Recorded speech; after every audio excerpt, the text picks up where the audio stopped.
Hello students, आज हम करेंगे डायरेक्टरेट ऑफ एजुकेशन की वर्कशीट नंबर 132 जिसका सब्जेक्ट है मैथ्स और आज डेट है 15 दिसंबर 2020। ये वर्कशीट क्लास 5th के बच्चों के लिए है। तो चलिए स्टार्ट करते हैं हम आज की वर्कशीट। बच्चों, वर्कशीट में आपको यहाँ पर अपना नाम लिखना है। यहाँ पर आपकी क्लास पहले से ही लिखी हुई है तो आपको अपना सेक्शन लिखना है और यहाँ पर लिखना है आपको अपने टीचर का नेम। हमारी आज की वर्कशीट का टॉपिक है दिशा दीदी। दिशा दीदी कॉलेज में पढ़ती हैं और साथ साथ अपने जेब खर्च के लिए एक बुक शॉप यानी कि किताब की दुकान में काम करती हैं। ठीक है, तो वो क्या है, उनकी पार्ट टाइम जॉब है। उन्हें किताबों से बेहद प्यार है। वह अपने लिए कुछ किताबें खरीदना चाहती हैं। किताबों की कीमत है 2000 रुपये। तो बच्चों, दिशा दीदी कॉलेज में पढ़ती हैं लेकिन वो अपने जेब खर्च के लिए एक किताबों की दुकान में पार्ट टाइम जॉब करती हैं। अब उन्हें किताबें बहुत अच्छी लगती हैं तो वो कुछ किताबें खरीदना चाहती हैं। उन किताबों की कीमत है 2000 रुपये। ठीक है, उसके लिए वो क्या कर रही हैं, उसके लिए वो हर दिन 75 रुपये जमा करती हैं। कितने रुपए जमा करती हैं? 75 रुपये। क्या वह एक महीने में किताबों के लिए पूरे पैसे जोड़ पाएगी? तो अब हमें ये बताना है कि अगर वो हर दिन 75 रुपये जमा करती है तो क्या वो पूरे महीने में अपनी किताबों के लिए पैसे जोड़ पाएगी? तो ये जानने के लिए हम क्या करेंगे, ये जानने के लिए हमें 75 को 31 बार जमा करना होगा यानी कि ऐड करना होगा। बच्चों, इससे पहले वाली वर्कशीट में हमने जाना था कि repeated addition is called multiplication यानी कि बार बार जमा करने की प्रक्रिया को हम गुणा करना कहते हैं। तो आइए बच्चों, हम इसे गुणा करके देखते हैं जैसे कि हमने पिछली वर्कशीट में किया था। तो हम इसे करेंगे इस तरह से गुणा, 75 गुणा में 31। 1 5 जार 5, 1 7 जार 7। ओके, और अब हम करेंगे 3 10s को ऊपर की दोनों डिजिट से मल्टीप्लाई। तो उसके लिए हम यहाँ पर 0 को लगा देंगे पहले ही। 3 5 जार 15 का 5 हम यहाँ लिखेंगे और 1 को कैरी करेंगे। 3 7 जार 21 एंड 122। ठीक है, और थर्ड स्टेप में हम क्या करेंगे, इसको ऐड कर देंगे। तो ये हो गया 5, ये हो गया 2, 3 एंड 2। तो ये कितना हो गया, ये हो गया 2325 रुपीज़ यानी कि 2325 रुपये। लेकिन बच्चों, दिशा ने सामने डिब्बे में दिए गए तरीके से हिसाब लगाया कि वह 2325 रुपये जोड़ पाएगी। तो आइए देखते हैं कि दिशा ने हिसाब लगाने के लिए क्या तरीका अपनाया। तो बच्चों, दिशा ने हिसाब लगाने के लिए 75 को 31 से गुणा किया लेकिन थोड़े अलग तरीके से। 75 को उसने लिखा 70 और 5। 70 जमा 5 कितना होता है? 70 जमा 5 होता है 75। ठीक है, इसी तरह से उसने 31 को लिखा 30 और 1। तो 30 जमा 1 कितना होता है? 30 जमा 1 होता है 31। ओके बच्चों, तो अब देखिए कि उसने किस तरह से मल्टीप्लाई किया। उसने पहले 30 और 70 को गुणा किया और फिर उसने 30 और 5 को गुणा किया। आइए बच्चों देखते हैं। तो जब उसने 30 और 70 को गुणा किया तो यहाँ पर लिखा, तो इसे हम किस तरह से लिख सकते हैं, 7 गुणा में 3 कितना होता है? 7 3 जार 21। ठीक है, और उसके बाद यहाँ पर एक 0 और यहाँ पर दूसरी 0, तो उसे हमने लगा दिया यहाँ पर 21 के साथ में। ठीक है, इसी तरह से जब उसने 30 और 5 को गुणा किया तो ये हुआ 5 गुणा में 30। तो 5 और 3 को पहले गुणा कीजिए, कितना आएगा? 15 यानी कि 5 3 जार 15 और यहाँ पर है एक 0 तो उसे हमने यहाँ पर लगा दिया। तो ये बन गया 150। इसी तरह से अब उसने जो यहाँ पर 1 है उसे 70 के साथ में गुणा किया और फिर उसे 5 के साथ में गुणा किया। तो 17 1 जार 70 एंड 5 1 जार 5। ओके बच्चों, तो उसके बाद फिर उसने क्या किया, उसके बाद मल्टीप्लाई करके जितने भी नंबर्स आए थे उसने उन सभी नंबर्स को ऐड कर दिया यानी कि प्लस कर दिया। ओके, तो जैसे कि 2100 जमा 150 जमा 70 जमा 5, तो ये हुआ 2325 रुपये। तो ये आंसर तो बिल्कुल हमारे जैसा ही है लेकिन यहाँ पर तरीका अलग है। किताबों पर खर्च करने के बाद दिशा के पास कितने रुपए बचेंगे? बच्चों, उसने कुल कितने रुपए बचाए? उसने बचाए 2325 रुपए, जिसमें से वो 2000 रुपए की तो किताबें ले लेगी। तो अब हमें ये बताना है कि उसके बाद उसके पास कितने पैसे बचेंगे। तो उसके लिए हम क्या करेंगे?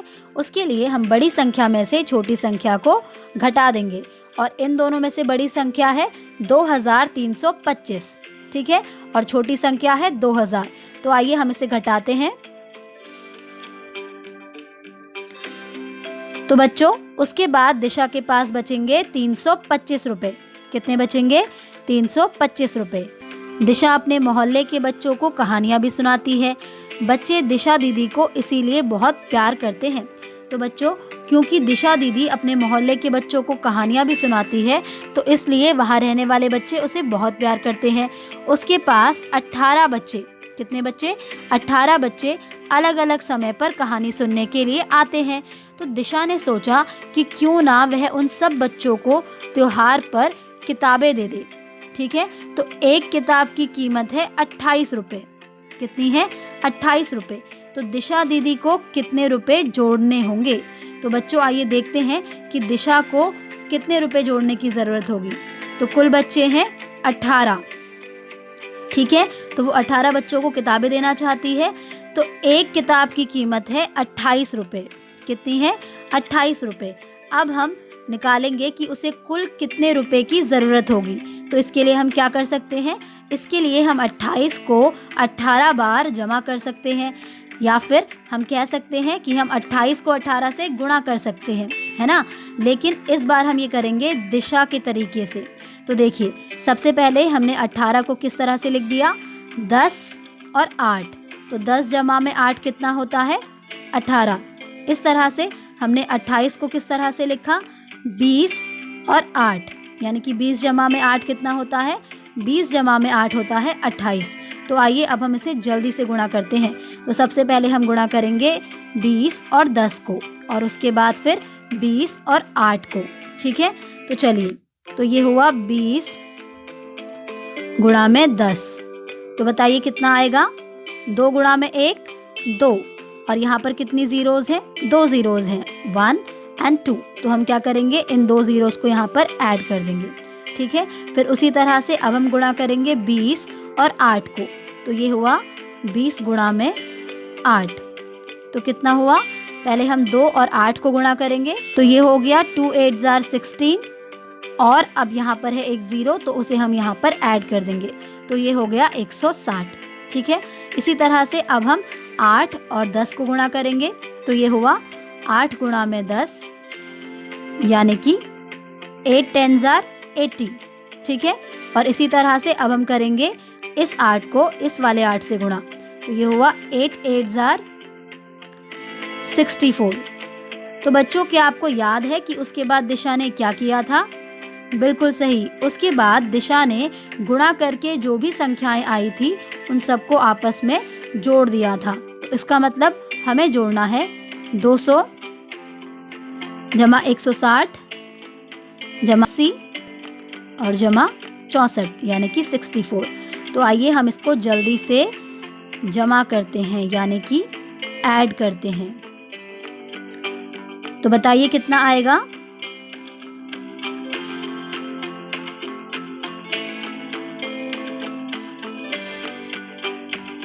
तो ये हो जाएगा 504 रुपये। कितना हो जाएगा? 504 रुपये। तो इसका मतलब ये है कि दिशा को उन 18 बच्चों के लिए किताबें खरीदने के लिए 504 रुपये की ज़रूरत होगी। अब देखिए पहला प्रश्न। अपनी किताबें खरीदने के बाद दिशा दीदी के पास जितने रुपए बचे थे, क्या वह उतने रुपयों से बच्चों के लिए किताबें खरीद पाएगी? यदि नहीं, तो कितने और रुपए जोड़ने होंगे? तो बच्चों, जैसा कि हमने देखा था कि दिशा की किताबें थी 2000 रुपये की, लेकिन उसने कितने रुपए जमा किए थे? उसने जमा किए थे 2325 रुपये, ठीक है। तो 2000 रुपये की किताबें खरीदने के पास उसके पास बचे थे 325 रुपये। लेकिन उसके बाद हमने ये देखा कि वो 18 बच्चों को किताबें देना चाहती थी, जिसमें से एक किताब की कीमत थी 28 रुपये। तो तो इसका मतलब उसे उस टाइम पर चाहिए थे 504 रुपये, ताकि वो उन 18 बच्चों के लिए किताबें खरीद सके। तो अब हमें बताना है कि क्या वो 325 रुपये में उन 18 बच्चों के लिए किताबें खरीद पाएगी? बिल्कुल नहीं, क्योंकि उसे तो ज़रूरत है 504 रुपये की। तो अब आप मुझे ये बताइए कि उसे कितने और रुपए जोड़ने होंगे। तो इसके लिए हम क्या करेंगे बच्चों? इसके लिए हम 504 में से 325 को घटा कर ये बता पाएंगे कि उसे कुल कितने रुपए जोड़ने होंगे। तो चलिए जल्दी से इसको घटाइए।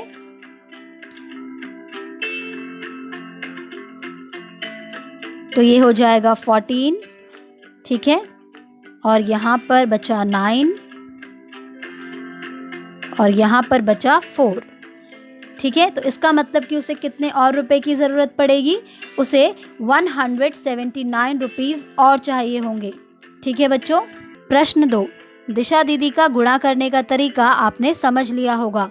आप भी इस तरीके से नीचे दिए गए सवाल हल करने का प्रयास कीजिए। तो बच्चों, जिस प्रकार से दिशा दीदी ने गुणा की थी उस तरीके को अब आप समझ गए होंगे। तो आपको भी जो नीचे सवाल दिए हुए हैं उन्हें दिशा दीदी के गुणा करने के तरीके से ही सॉल्व करना है। तो देखिए, पहला है 556 गुणा में 31। कितना है? 556 गुणा में 31। 556 को हम लिख सकते हैं 500 जमा 50 जमा 6। तो ये कितना हुआ? ये हुआ 556। इसी तरह से 31 को हम लिख सकते हैं 30 जमा 1। तो ये हुआ 31, ठीक है।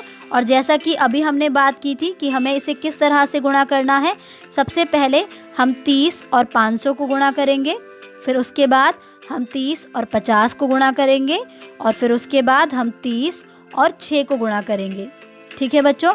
इसी तरीके से उसके बाद हम 1 को 500 से गुणा करेंगे, फिर 50 से गुणा करेंगे और फिर 6 से गुणा करेंगे। तो आइए हम इसे करके देखते हैं। तो 30 को 500 से गुणा करते हैं सबसे पहले। तो जैसे कि आसान तरीके से हम इसे कैसे निकाल सकते हैं, सबसे पहले जो ये डिजिट है 3 और 5, हम इन्हें मल्टीप्लाई करेंगे। तो ये हो जाएगा हमारा 3 5 आर 15, ठीक है। उसके बाद देखेंगे कि इसमें कितनी ज़ीरोज़ आ रही हैं। तो इसमें आ रही हैं 1, 2 और 3। कितनी ज़ीरोज़ आ रही हैं? 3 ज़ीरोज़ आ रही हैं। तो इसलिए हम इसके साथ में लगा देंगे 3 ज़ीरोज़। ओके बच्चों। उसके बाद हम 30 और 50 को गुणा करेंगे। तो ये हो गया 30 गुणा में 50। तो सबसे पहले हम 3 और 5 को मल्टीप्लाई करेंगे, यानी गुणा करेंगे। 3 5 आर 15। ओके। उसके बाद हम देखेंगे कि यहाँ पर कितनी ज़ीरोज़ हैं। तो यहाँ पर है 2 ज़ीरोज़, इसलिए हम यहाँ पर इसके साथ में 2 ज़ीरोज़ को लगा देंगे, ठीक है। इसी तरीके से अब हम करेंगे 30 और 6 को गुणा। तो चलिए करते हैं 30 गुणा में 6। तो हम क्या करेंगे, यहाँ पर पहले हम 3 और 6 को गुणा करेंगे। 3 6 आर 18 और यहाँ पर कितनी ज़ीरोज़ हैं? 1। तो आप यहाँ लगा देंगे 1 ज़ीरो, ठीक है। अब हम करेंगे 1 को 500 से मल्टीप्लाई, यानी कि गुणा। तो 1 गुणा में 500। तो ये कितना हुआ? 1 गुणा में 5, 5, 1 5 आर 5 और कितनी ज़ीरोज़ हैं? 2 ज़ीरोज़ हैं। तो इसे हम यहाँ पर लगा देंगे। इसी तरह से 1 को करेंगे 50 से मल्टीप्लाई। तो 1 × 50। अगेन 1 5 आर 5 और ज़ीरोज़ हैं 1, तो यहाँ पर लगा देंगे हम 1 ज़ीरो। उसके बाद 1 6 आर 6, ठीक है। तो ये हो जाएगा 1 6 आर 6। तो उसके बाद आपको क्या करना है, जो भी संख्याएं यहाँ पर गुणा करके आई हैं उन सबको हम जोड़ देंगे। क्या करेंगे? जोड़ देंगे, जैसे कि दिशा दीदी ने किया था। तो ये हो जाएगा 15,000 जमा 1500 जमा 180 जमा 500 जमा 50 जमा 6, ठीक है बच्चों। तो चलिए इसको अब हम ऐड करते हैं, यानी कि जमा करते हैं। तो ये हो गया 6, 8 और 5 कितना होता है? 13। तो 13 का 3 हम यहाँ लिखेंगे और 1 को कैरी करेंगे। 5 और 5 कितना होता है? 10। 10 and 1 11 and 1 12, तो 2 को हम यहाँ लिखेंगे, 1 को कैरी करेंगे। 5 and 1 6 and 1 7, और यहाँ पर क्या बचा 1। तो कुल कितना हो गया, ये हो गया 17,236, यानी कि 17,236। ओके बच्चों, अब आपको भी इस संख्या को यानी कि 556 गुणा 28 को गुणा करके यहाँ पर लिखना होगा। तो इसे आप दिशा दीदी के तरीके से ही गुणा करेंगे। ओके बच्चों, इसी के साथ आपकी आज की वर्कशीट कंप्लीट होती है।